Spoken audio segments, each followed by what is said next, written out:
And welcome to Thursday's Lunchtime Readings. We have a real treat for you today. We are going all spoken word.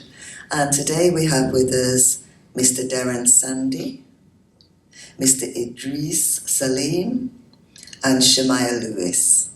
Enjoy.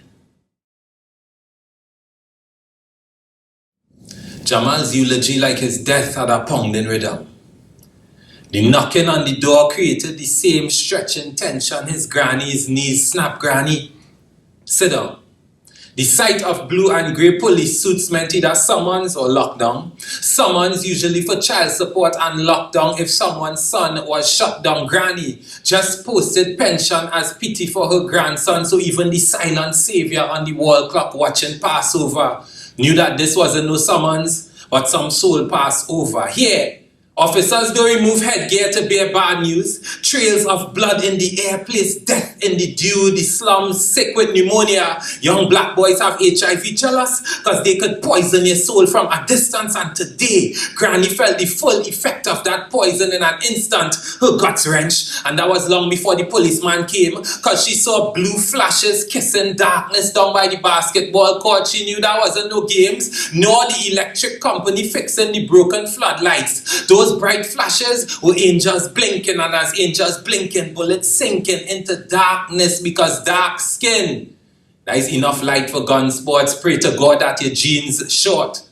Bullets might graze over your head. And pray to God that your jeans short so you could run comfortable, else you're dead. Granny was tall and her grandson had a passion for fashion. So genetics plus skinny jeans betrayed God's life ration. 310, man, you could come 310 minus the 3. Pension is reached the ghetto by the age of 17. At that age, what he doing in possession of a high-powered rifle? Granny screaming with a Bible as if these screams mixed with scripture could stifle the course now given to her great-grandson, the 4th generation. He's going to be forced in a direction no different from his dead father, age 1. Lungs unimmune to marijuana. Age 2, learn to walk. So by age 3, he could learn to run. Age 4, learn the alphabet. A for abandon, B for battle, C for confuse, and G for gun. Nah, he didn't skip D, E, F. It's just D, E, F says what it spells. Stay D, E, F to the pounding rhythm of bullets that fire up eulogies, and stay deaf to the incessant prayers offered up by Granny, and stay deaf to the government who to grannies with dead grandsons don't give a damn, and stay deaf to the crime plan placed in place to pace the look of I don't give a damn offer the government face, and stay deaf to the targets that never target, the tyrants that make targets out of black men. I'd call it white collar racket. You Africans are just target practice beyond the cycle of madness. What can Granny hope for when she herself came out of her first generation of family war, and her children, well, the ones who ain't dead yet, them thieving, them sneaking indoors? History itself has mutilated the situation. What can Granny hope for? At present, nothing. The future frightening and the past tense. She say, poets, choose one for me. I say, Granny, I don't offer past tense. Because if we could speak the present, past its existence, and hope could probably exist in this very moment. So 4th generation, not fight, 4th. We fed up fighting with the present. They never told us that the young black male covered in an honest sweat from the toil is the wealth of this nation. We are black oil. We are 4th generation. 4th generation. If we recover from this war, we shall remove covers off our bodies riddled with bullet sores. 4th generation. Wounds shall close and guns shall return to the hands of them wealthy, heartless souls. 4th generation. You fight will touch the ears of those ones too hardened to hear, once having to bear the weight of a wicked history on 2 small shoulders. 4th generation. And when the fight is over, we'd have silenced that deadly pounding, that it's now black triumphant heart sounding. Our wives shall give birth to new sons who shall ask, Daddy, why does your heart beat in that peculiar reverberation? We'd wear triumphant smiles and says it's because we fought. 4th generation. Hold on just a little while longer. Hold on just a little while longer. Hold on just a little while longer. Everything will be alright. Free Palestine. I stand here wondering if I possess the words to translate how a funeral and wake of 37,000 humans can weigh on my conscience. Constant. My hands shake.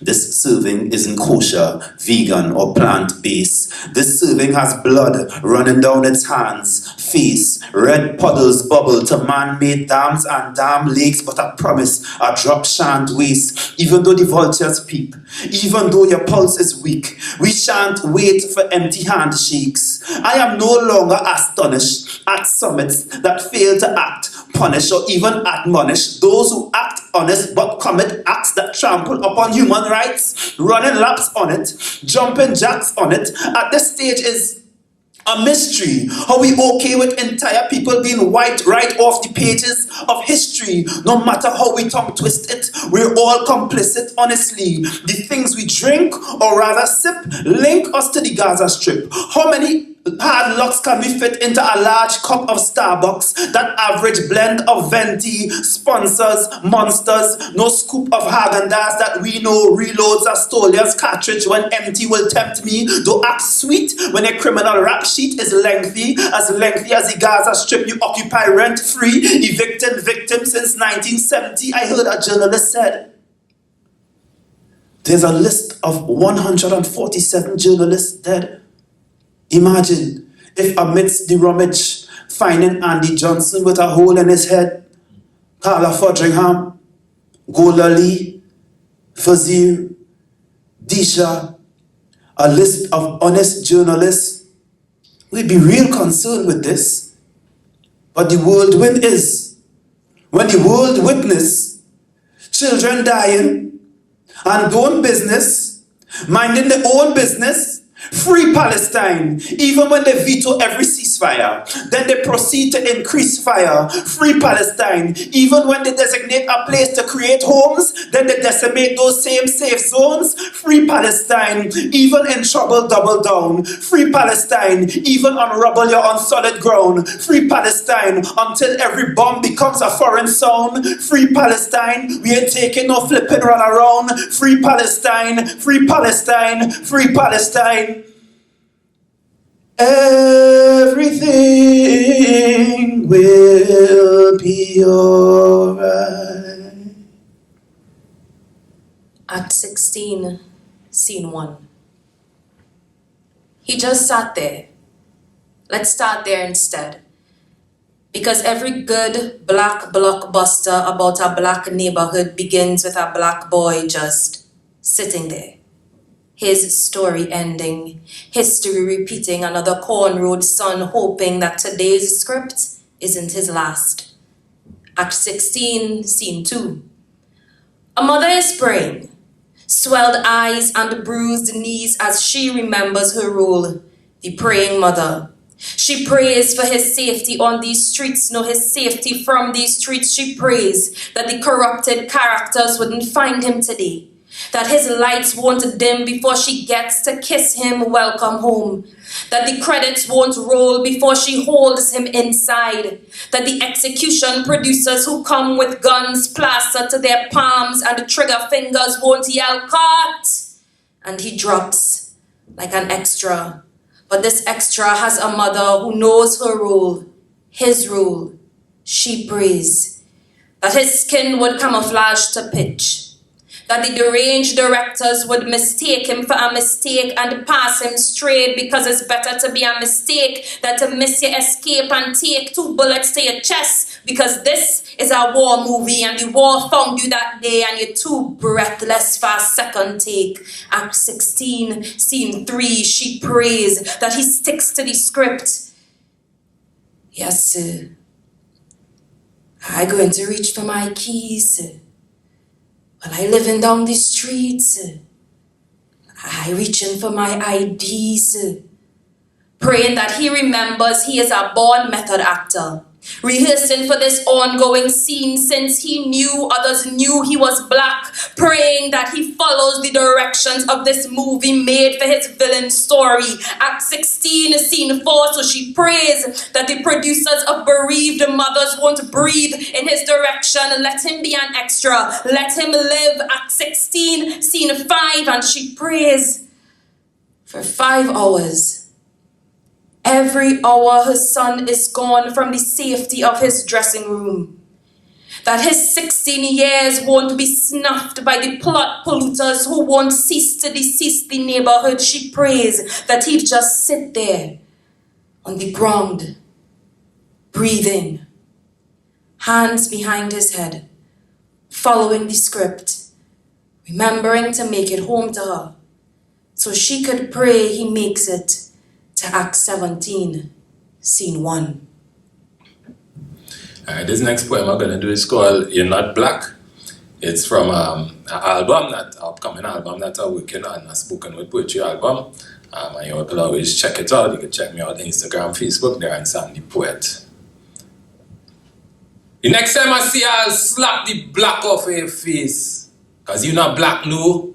You never get hold from police. You're not black, no. You never had plastic between your sheets and mattress. You're not black, no. Your girl is not no actress to get no Oscar. When police come to lock you up and she in a bra and crocs and boxers and she performs like a bad black, you know what?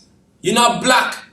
You're too blasted civilized. Revolt and riot don't bleed from your eyes. You're not black. You're monogamous, married, fake Christ. You're not black. Your office working capitalist field slave. Take that mask off, massa, slap that black off of your face.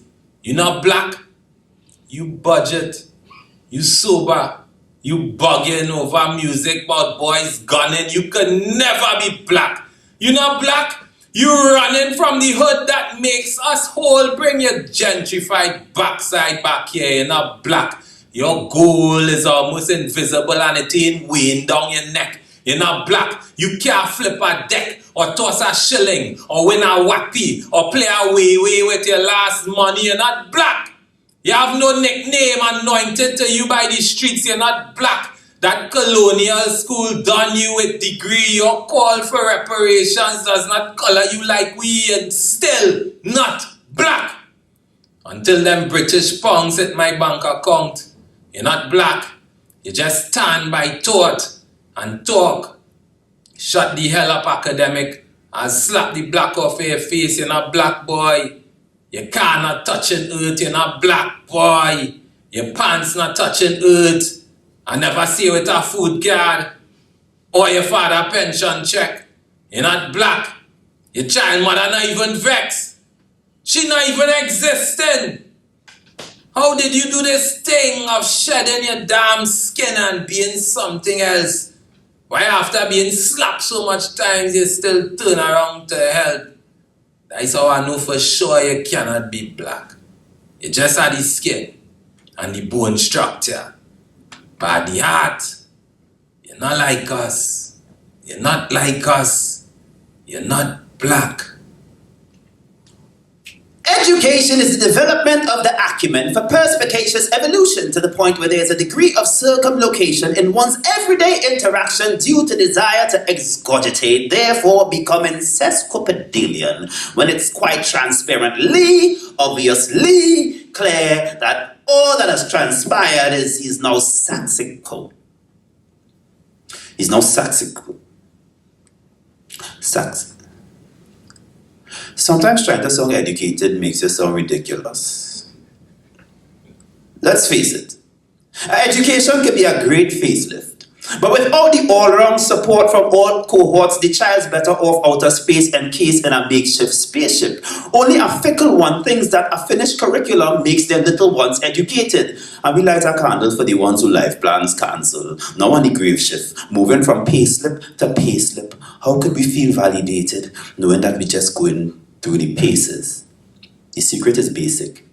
Some days you'd look to the horizon and see no pastel sunset.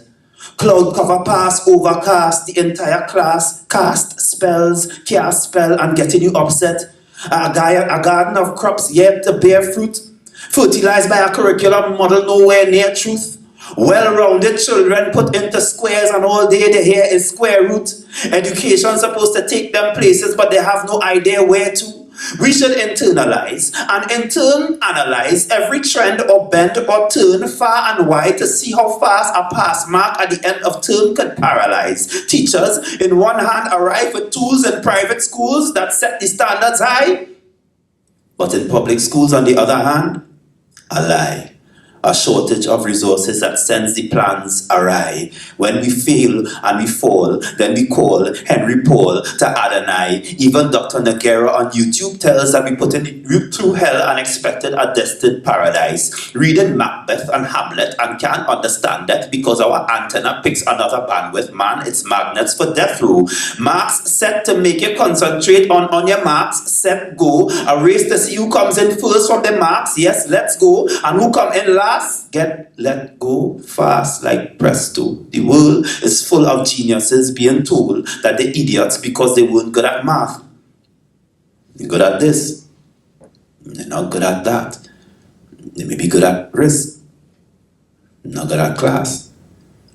So let's look past the pass mark. Would you forego reading a novel and go straight to the last page? Then why neglect the importance of process and go straight to a pass grade? Let's look past the pass mark. Overqualified. Now your name has too much letters. Now whenever they pronounce your pronoun you, it ain't sound too much better than if you pass gas. Let's look past the pass mark. We may be a quality nation, but if we restructure our policy of qualification from top floor right down to brass tacks, then we look past the pass mark. We don't invest in untapped art, so we look at the class clown and can't see that he's a class act. Let's look past the pass mark. You'd think that educators and policy makers wouldn't be that daft. My, why build a wall between the ones who flags fly high and the ones who flags fly half-mast? Let's look past the pass mark. The minute we limit the accountability of the ministry, we diminish the parent-teacher symmetry, and that could only work half-half. Let's look past the pass mark. For the parents who think teachers bring to school bibs and maybe knickers for their kids, for there is a belief that teachers are strangely babysitters, know that it could only work half-half. Let's look past the pass mark.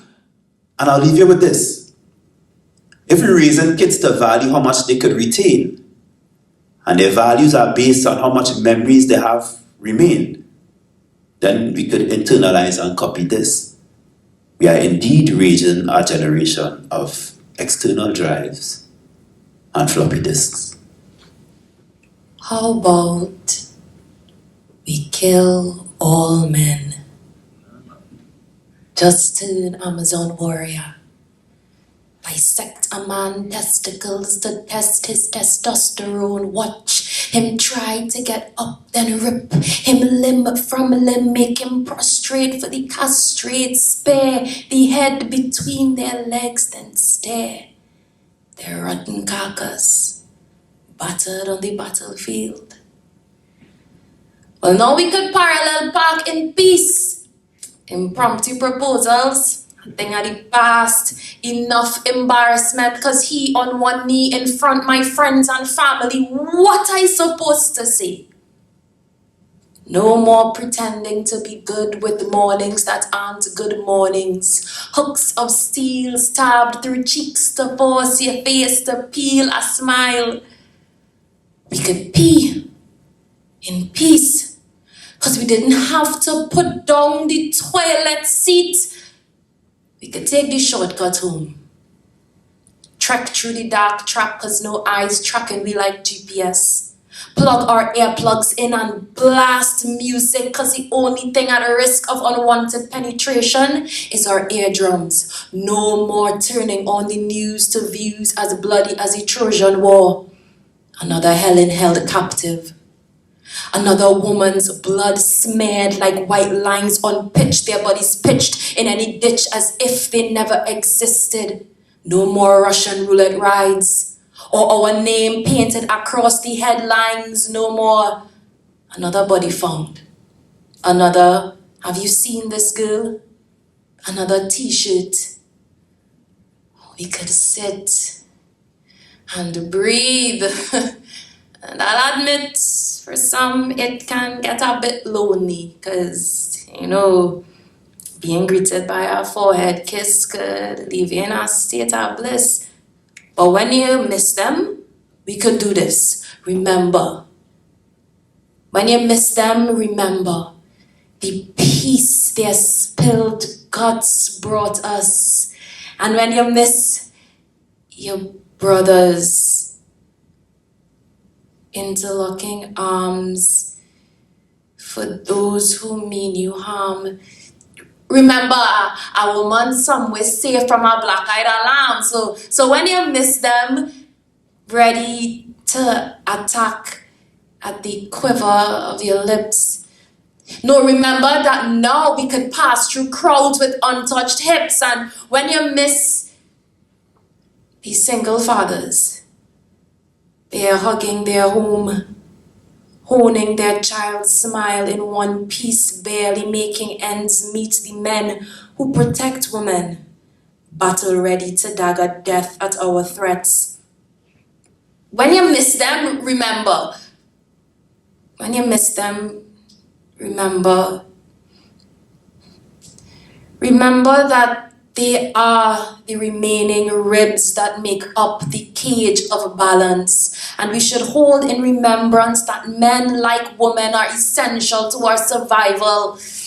I don't want to kill men. I just want to dissect the disrespect.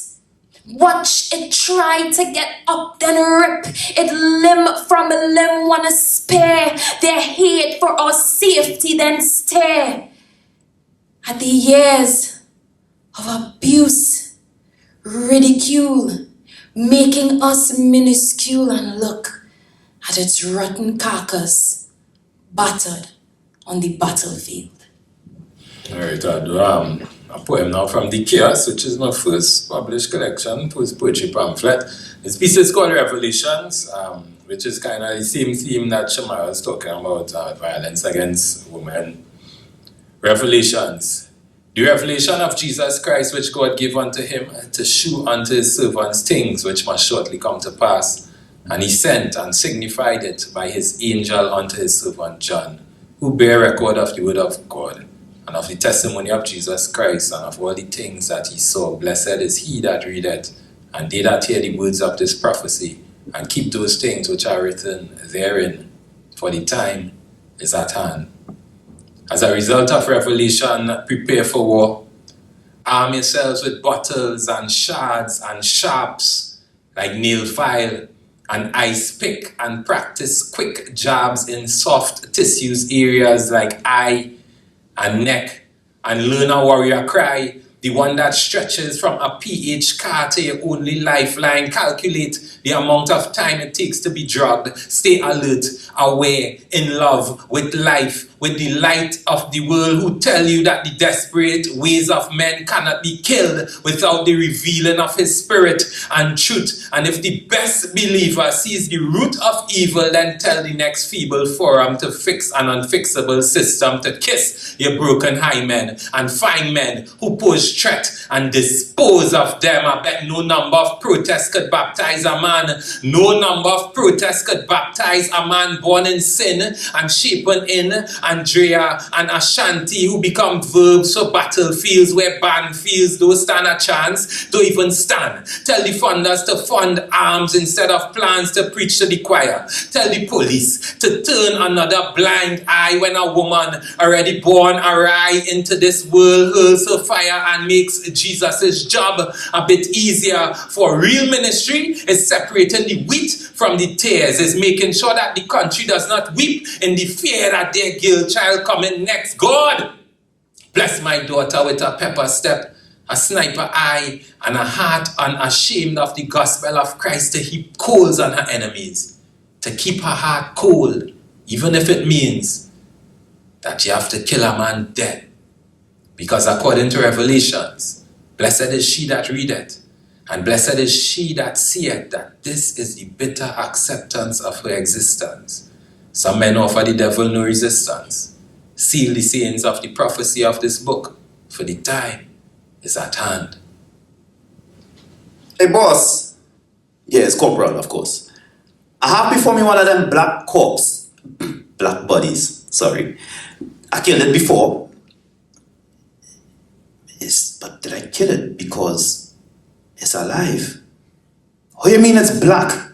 I see them pull the white sheet. How you mean it's back? After all them hits, how is it that it hits back? Is it a fact that it's reprisal? Well, why does it feel like revival? Sure, I killed it before. Coroner placed it in the drawer, in the morgue, in the floor. I know you say all black boy branded as bandit, but boss man, you're not understanding.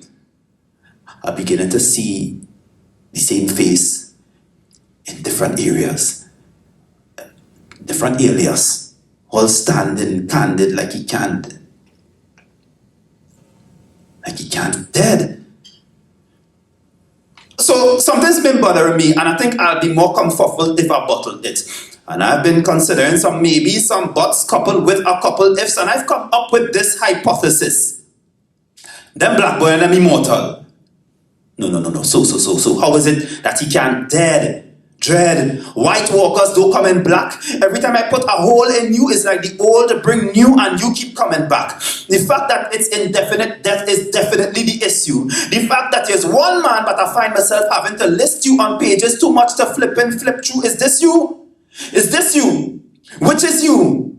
Kojo? Fresh? Bulls? Screws? Needles? Buggy? Cakes? Roti? Bun up? Christmas, but with no gift, cause every name on this list is no longer with us. They left, but left a presence presently, yes. It's like a reset button, press and select. It's seamless how I kill you in the right and you pop up in the extreme left. It's seamless how I kill you in the night and the next day, it's like a game of whack-a-mole. I just play, except they exchange a hammer for arms and armor. That brand of karma. Wait.